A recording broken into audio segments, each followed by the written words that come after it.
So here we're just having a big mosquito net put up, really easy. For the vegetables, keep the insects off, and we got our extra big one, so it's a nice big space. Hoping the wind doesn't blow it down. There's nothing holding these posts in, just a bit of dirt. A quick job for the guys, nice and easy. And the vegetables are already planted and potted and ready to go in. So that area gets a lot of sun. So just a case of a daily watering, hopefully, and one step closer to self-sufficiency.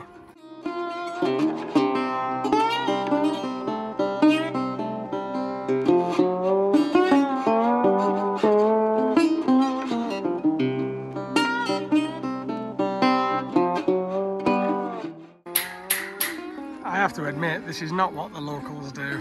This is just kind of mine and Damo's little idea, so whether it works or not is yet to be seen. But we don't want the insects getting our veg like last year. They completely destroyed all the veg that we grew, and this will stop that. However, we don't know if it's going to work or not. Let's just hope it does. Trial and error.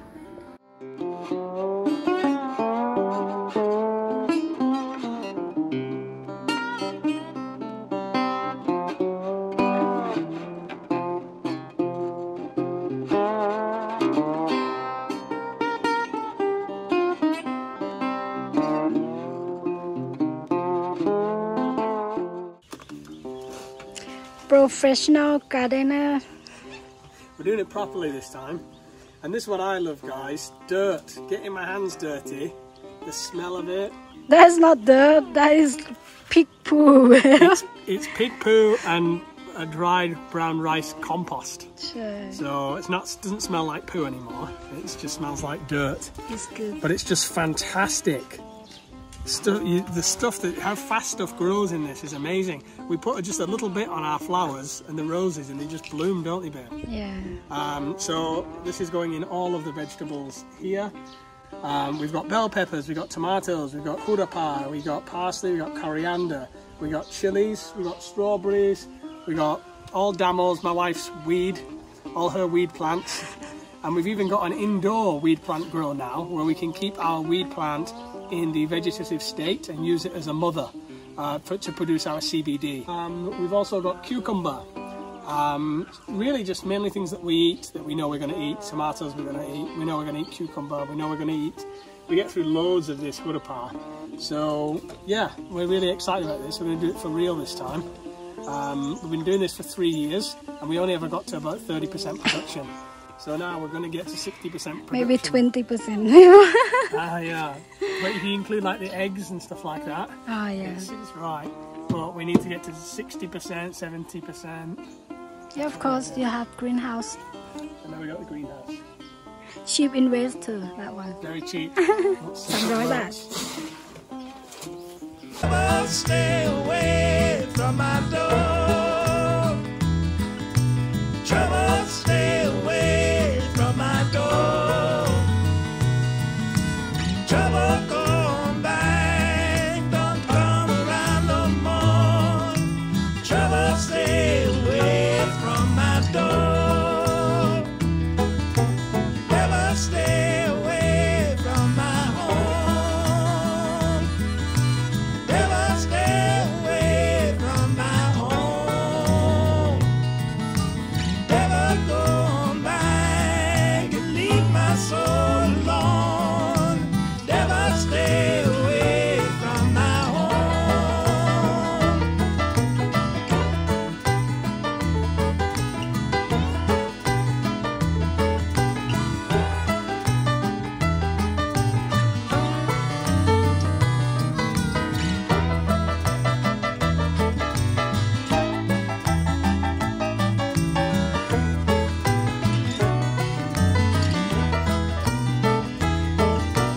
Never come around me no more. Never come around me no more. Never come back. You can learn a lot from plants. Plants, vegetables, fruits. They're not like people. if they don't get any shit in their life, then the fruit is never as good. But the ones that go through the most shit usually get a juicy fruit at the end and attain the most growth.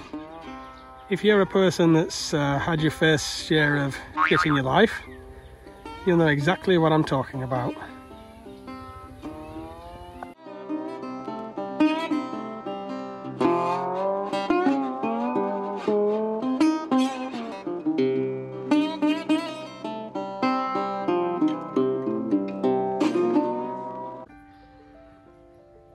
Something I think I've never spoken about on this channel is why we do this, why we are building this life, why we decided to kind of just drop off the map. And one of my big inspirations, I've studied psychology most of my life. It was my degree in the UK, and I've continued to read psychology all throughout my life.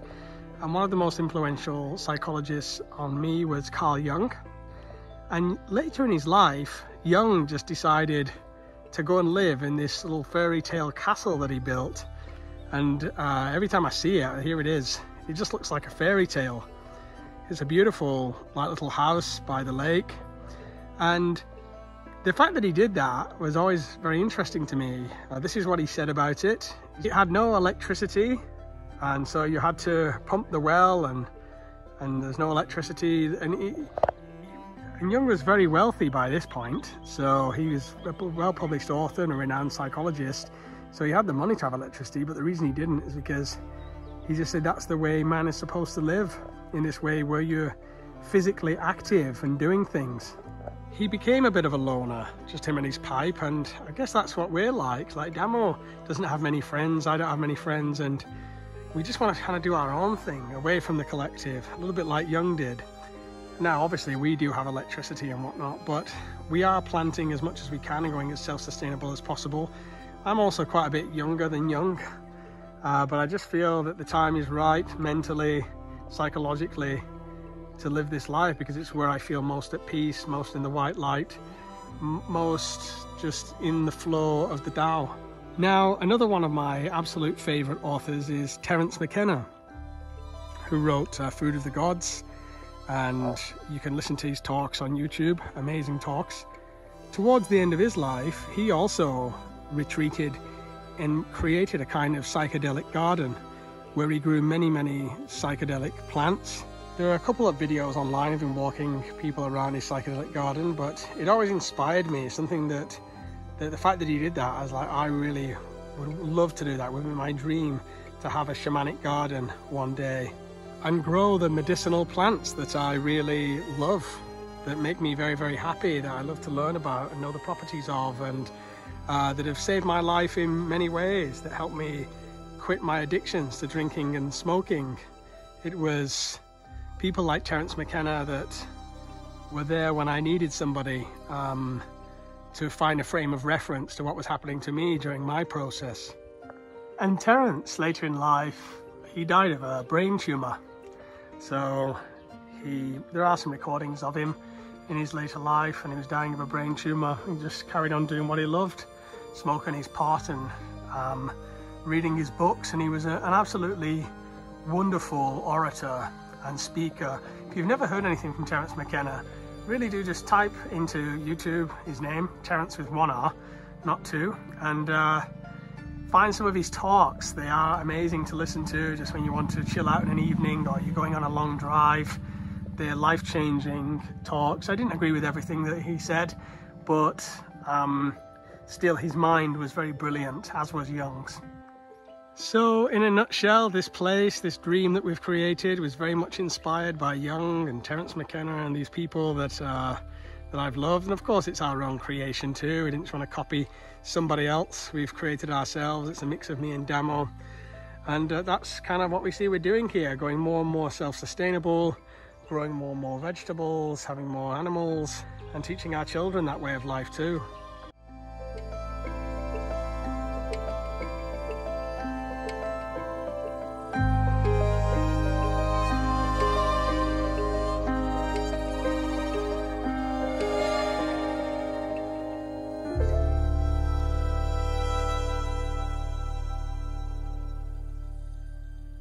These projects, by the way, guys, they're like $2 each. They're $2 or $3 each. 50 baht on Lazada. And they are hours and hours of activity with kids. I really recommend them if you're homeschooling or even if you're not, if you just want a little project with your kids.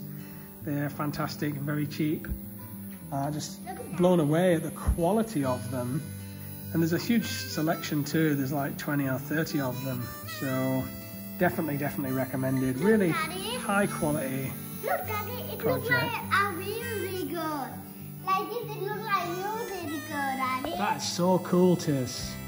That's so cool.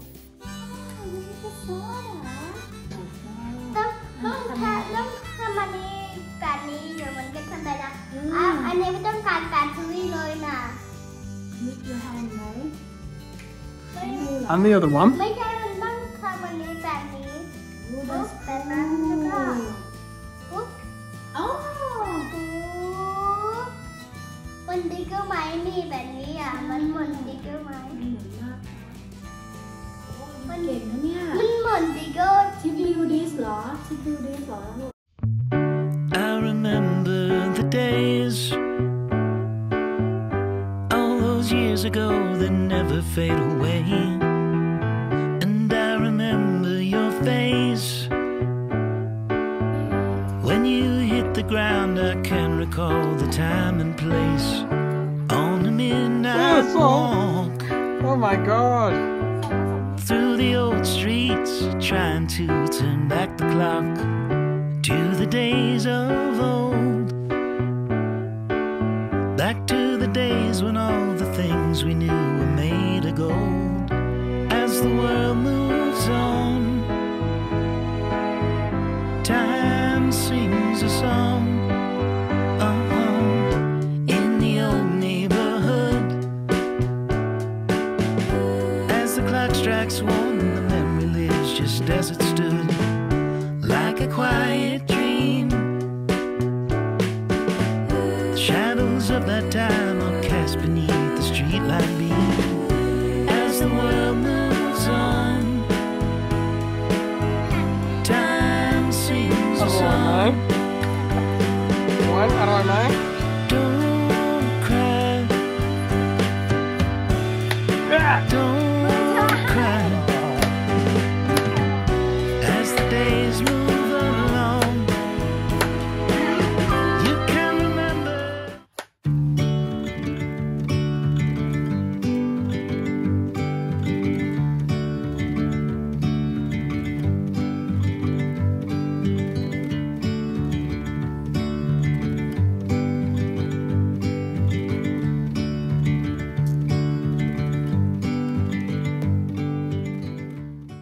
What do you think a stick insect is? What? A stick insect, what do you think it is? Do you know what an insect is? No. Like a fly, like a bee, like an ant, they're all insects, aren't they? But a stick insect is a very special insect. Well, it looks like a stick, so you can't see it. But really, it's a creature, it's alive. Do you want to see one? Yeah. Right, stand on this table then here. That's right. Why, Now, Daddy? can you see the stick insect? Yeah. There it is, isn't it? Yeah. And doesn't it look like a stick? Yeah. Why do you think it wants to look like a stick, Tess? Don't know. Do you know why? Because if something wants to eat it, it can't find it. So it hides in sticks, Tess. Really? Yeah, it crawls in some sticks and hides.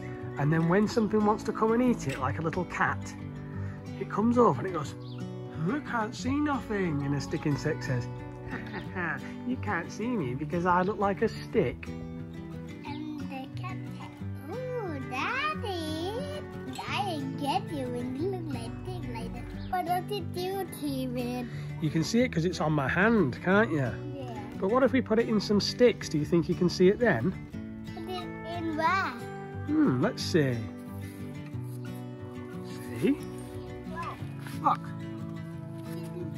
This one. can you see it now or not? Yeah. Well, it looks like that stick though, doesn't it? So it's hard to see. And but we could need a stick like that. But they want my team, yeah? Now we'll just leave it in there.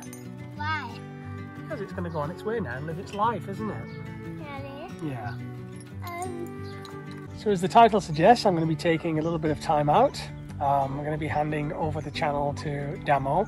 And the first time out I'm taking is to do a little bit of Vipassana. Damo suggested to me that I go and join a local monk here at one of the temples and just go into Vipassana, no technology, no talking, no nothing, which I've done before, and I think I'm at a point in my life where I need that. And I think Damo recognized it and said to me, I said, actually, yeah, you're right. So this channel is officially Damo's channel. We want to see her creative flow, see what she wants to do. She can show you more of a Thai insight into rural life here in Thailand. And I feel like I've said just about all I need to say on this channel for now. Of course, I may appear in the background and doing things, and I'll be within the footage. Like I say, it takes some time off technology to just recenter and ground and remember what's important and find that peace within. So there she is with baby Hugo in the background. Just said I'm going to be taking a little bit of time out. And your channel. I think it's good for him to take some time out. So from now on, you're gonna see me every day. Some Vipassana. Yeah. Yeah, and it's good for him, for his mind. So I want him to take a break from everything for a while. And yeah, I'm gonna take over the YouTube thing. That's it. Yeah, it's all yours.